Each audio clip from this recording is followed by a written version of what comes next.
কে সেই নিকৃষ্ট কলঙ্কিত নারী যে আমাদের প্রিয় নবী হজরত মুহাম্মদ সাল্লাল্লাহু আলাইহি ওয়াসাল্লামকে হত্যা করেছেন? সেই কলঙ্কিত নারীর নাম হচ্ছে জায়নাব বিনতে আল হারিস।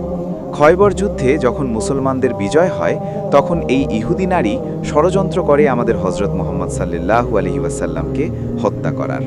সে নবীজিকে দাওয়াত দিয়ে নবীজির প্রিয় ছাগলের মাংসের সাথে তীব্র বিষাক্ত বিষ মিশিয়ে দেয়। প্রিয় নবী সাল্লাল্লাহু আলাইহি ওয়াসাল্লাম এক লোকমা খাবার তার মুখে দেওয়ার সাথে সাথে অলৌকিকভাবে বুঝতে পারে যে সেই খাবারে বিষ আছে এবং ছুঁড়ে ফেলে দেন সেই খাবার। কিন্তু সেই খাবারের কিছু অংশ তার পেটে চলে যায়। সেই ঘটনার অনেক দিন পর আমাদের প্রিয় নবী হজরত মুহাম্মদ সাল্লাল্লাহু আলাইহি ওয়াসাল্লাম আয়েশা রাদিয়াল্লাহু তাআলা আনহুকে বললেন, হে আয়েশা, খয়বরের সেই বিষের তীব্রতা আমি এখন অনুভব করছি। সেই বিষের তীব্রতা আমার হৃৎপিণ্ডকে ছিন্ন বিচ্ছিন্ন করে দিচ্ছে। আমি সইতে পারছি না।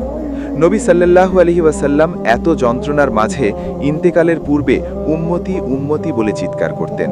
এতটা ভালোবাসতেন তিনি আমাদেরকে। আপনারা যদি আমাদের প্রিয় নবী হজরত মুহাম্মদ সাল্লাল্লাহু আলাইহি ওয়াসাল্লামকে ভালোবেসে থাকেন, তাহলে কমেন্টে লিখুন আই লাভ মোহাম্মদ এবং জাহিদ খান ইউটিউব চ্যানেলটি সাবস্ক্রাইব করে দেখিয়ে দিন নবীর পাওয়ার।